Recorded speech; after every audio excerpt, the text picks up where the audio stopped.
Welcome back to the Murdy Creative Co podcast. I'm your host, Colin Murdy, and today's topic is Earth Day. But first, I want to say thank you to everyone who's supported the company so far. If you haven't got a chance, go check us out on the web at murdycreative.co. That's MURDY creative.co. You can check us out on Facebook and Instagram by searching at murdycreative.co to see the best of our product shots. Follow us, keep up to date with our daily photos, and be the first one to know about new product launches. You can also use the subscribe button at the bottom of our website to be included in all of our new product announcements. Be sure to check out our laser engraving, personalization options, and exclusive colors on the website, or you can blank one on Amazon Prime. So, Earth Day comes but once a year. And this year particularly, I'm laughing a little bit because we have been waiting for 9 months to get our solar system installed at the house. And as I am recording this, I am looking out my window and watching the guys install the solar system that will hopefully be completed before Earth Day. And I'm very excited about this.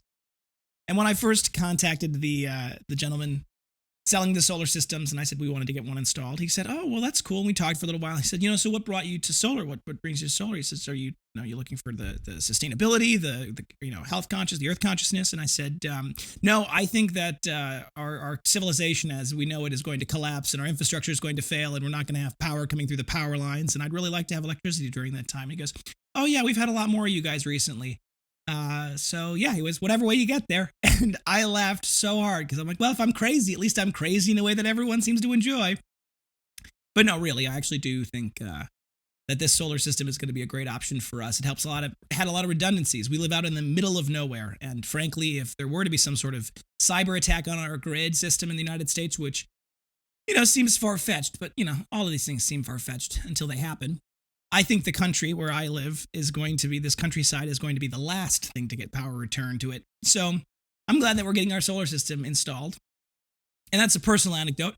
But Earth Day itself always does kind of bring out a couple of different questions. And, it talks about sustainability and working on that. And I have been a big fan of the conversation about sustainability in ways that can be done economically. And here's what I mean by that. When people talk about profit and profit motive, and when people talk about sustainability, they're actually the same thing. And people don't think of them that way. But here's what I mean by that. If a company cannot generate profit, it cannot exist forever. It can't exist into the future. It eventually fails. And in the same way, if your sustainability initiatives, if the ways that you want to increase sustainability and improve, earth consciousness aren't able to exist in a way that generates profit, they cannot exist either into the future. So finding areas and places where there are economic solutions that make sense and are sustainable, that's the way forward. And thankfully, in the last 3 to 5 years, there have become an immense number of ways to do this. Some of them are actually a little bit old school. I was talking with a good friend of mine who runs a manufacturing business down in Milwaukee, and he builds equipment for industrial processes. So he makes the machines that make the things. And one of the machines that he makes a variety of machines, but one of the machines is 2 stories tall. It's got more square footage than the house I'm sitting in, right? It's massive. And it's made in USA. And we were talking about good old-fashioned American craftsmanship. And we're talking about how historically, 40s, 50s, before then, obviously, there was a strong sense of manufacturing equipment and tools that would last for a very long time. And that's why, to this day, for example, the mills that tan our leather, they have been the same mills that were installed in the 1940s. They maintain them. They just keep them going because the machines were so well built and they were designed to be maintained. They weren't designed to break and then be replaced. They were designed to break and be fixed. That's a very different type of machine. So we're talking about American craftsmanship and how historically American craftsmanship has meant really good quality things out of really good quality materials. And they're designed to be fixed, not replaced. And then there was a shift that happened in the 50s when plastics and those type of thermoplastics became popular, mainstream, and used in a variety of applications. Now suddenly you could make things faster, cheaper, and plastics are not necessarily bad in and of themselves. They provide unique material properties that you can't really replace in some cases with anything else.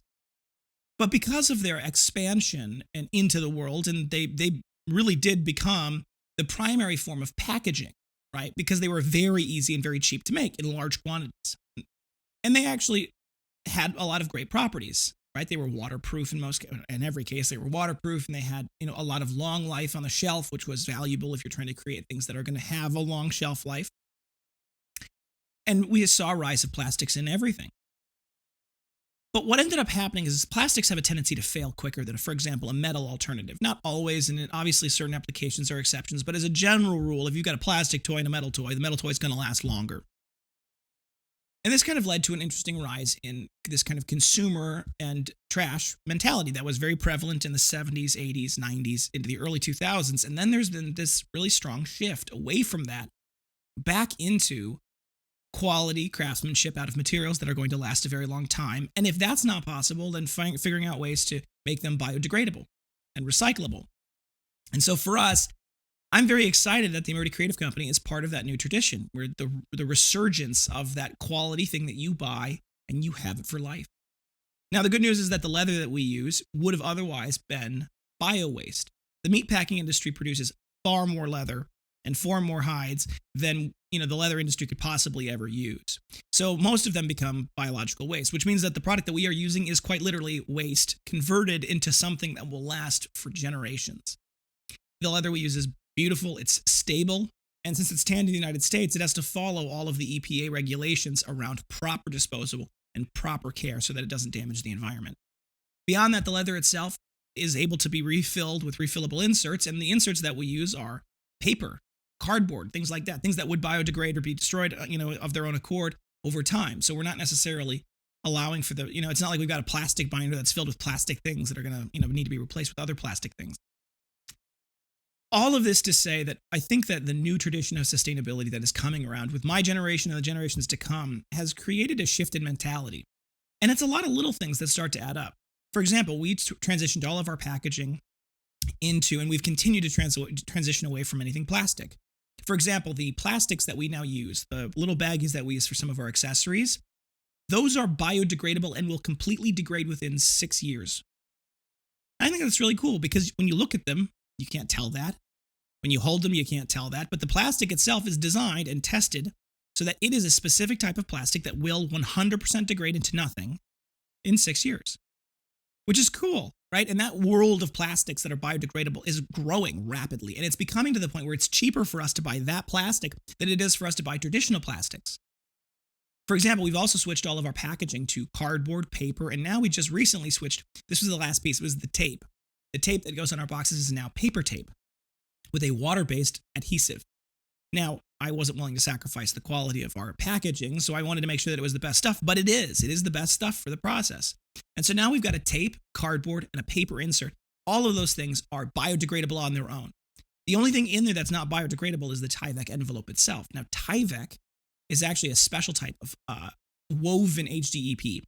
Now, what that means is that it is actually made out of recycled material. It is recyclable itself, and the people that manufacture it, which is DuPont, have this whole thing on their website about how they work on offsetting the carbon footprint and ensure that the Tyvek that they produce is recycled, and it's really cool. So for those of you who like our product and like our packaging, everything in there is for sure recyclable, and most of it's biodegradable, which is exciting. All of these little things are changes we've made intentionally and internally in the workshop to improve our carbon footprint and improve our sustainability. And it's not necessarily, we're not doing it just for the sake of doing it, right? I think that there is a lot of failure in the green movement to understand that it's not, you can't sacrifice quality for the sake of sustainability, because that doesn't really help either. Now that's just saying I want to make a terrible product. It's like the easiest way for everyone to cut down on their uses is to go live in caves and, eat twigs and berries and wear nothing but grass skirts. Like, that's the most sustainable way to live, but it's also not the best way to live. So when we work on saying, where are the merging, where is the meeting point between good quality packaging, good quality products, and that biodegradable sustainability, right? All of these elements, I think, are very, very exciting long-term. And we've seen, like I said, in the last 3 to 5 years, a growing number of options. At the Murdy Creative Company, we've got part of our process every year around Earth Day. We go through and we do a full audit of all of our processes and all of our packaging products, and we find anywhere that we can say, has there been improvements in the last year that have allowed us to improve on us internally, right? It was actually the most recent version of it that allowed us to find that biodegradable plastic. That was that process that we said, okay, let's go research if there's any new options. And there was a new option. And every year it seems like there's new options that pop up. Every year it seems like there's a new type of hemp bag or something along those lines. And those processes, those options are continuing to grow every year. With the rise of the marijuana industry and the legalization in many states, that has also brought along with it a variety of additional products that are hemp-based that themselves are biodegradable. The improvements in for example, corn plastics and the other types of plastics that are made out of corn materials that are then biodegradable themselves, those types of things, those additional kind of agro-petrol type products, where, for example, a lot of the corn-based plastics, which, for example, 3D printed PLA is corn-based plastic. It comes from corn. And of itself, it is biodegradable. There's kind of its own little problems with that. But the fact of the matter is, we are now getting into a world, and I think over the next 10 years, we're going to see a massive explosion of this particular technology, where we're going to start to see that we are going to develop plastics for packaging, plastics for parts of materials. We're going to develop versions of paper products that are even better. We're going to develop these products, and they're all going to be coming from sustainable sources, right? Sustainably sourced forests, sustainably sourced corn-based plastics, and they're going to be going not only into the recycling system, which is improving, but they're also going to be built around the biodegradable concept, which I think is a great way to do it. Because the plastic that will last 6 years is long enough for most packaging.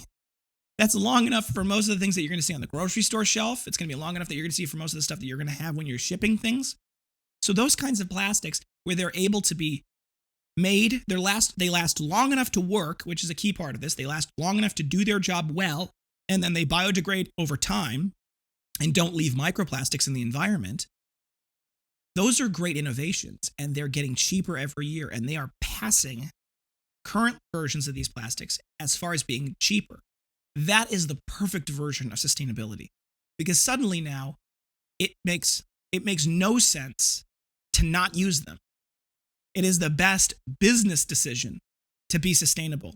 And I think that evolution of the process has been an amazing change. And I think that my generation and the generations that are, I'm not necessarily eliminating, older generations from this. They've done a very good job in their own right. But I think this has become a priority in my generation and will continue to become a further priority. And the technology has advanced in many ways to allow it to become a priority. I'm not shortchanging that. But I think we're seeing a shift in a mindset where the millennial generation and beyond are saying, we want to buy products that are going to last a very long time, and we won't throw them out. We won't get rid of them. We'll repair them. We'll take care of them. And that's going to be a new change in our generation. I think Gen Z is in the same place. And I'm excited. I think this kind of evolution is going to be good for us. And it's amazing to think that this has all happened functionally within 3 generations. And I'll end on a quick story. And this was something that Dr. Jordan Peterson, had originally talked about. And I think when he said it, I was like, that makes perfect sense.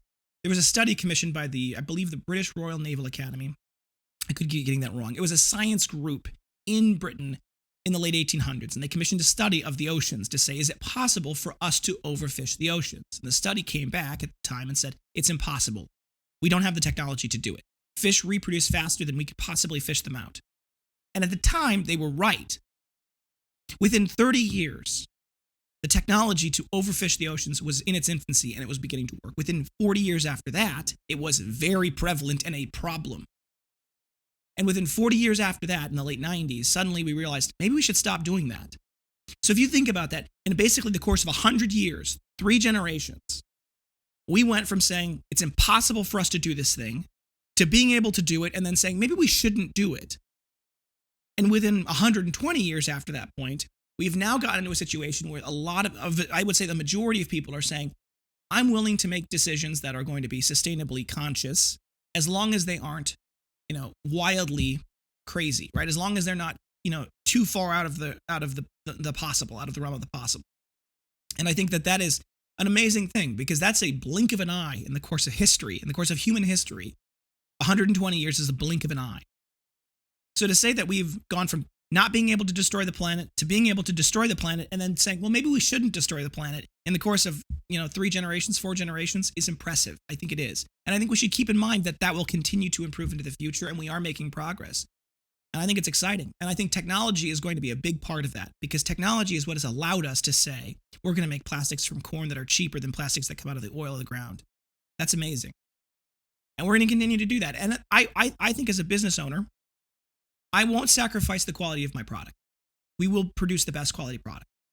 And I'm not going to sacrifice the capability of our packaging to protect that product. But guess what? I don't have to.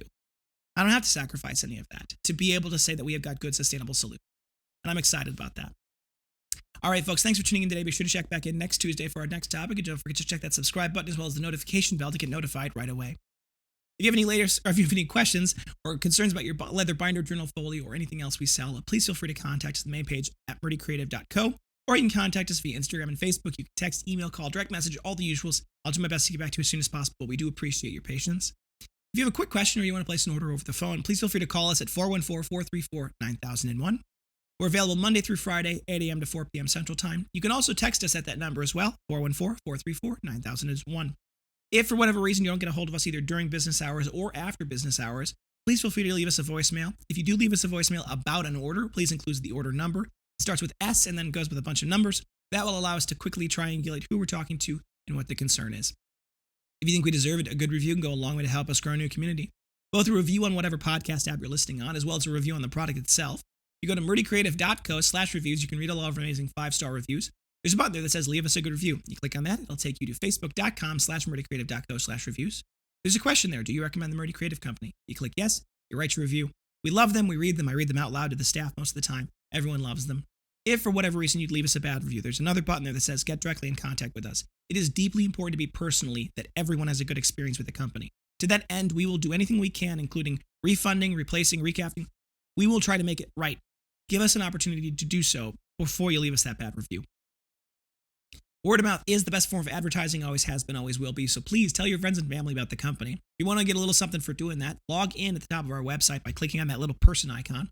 Once you've logged in, you go to the bottom left-hand corner of the website, and there's the little rewards tab. When you open up that tab, you can see all of the reward points you've earned from placing orders. Those reward points are equal to 10% back on every purchase you make as in-store credit, and it can be spent on anything in our store.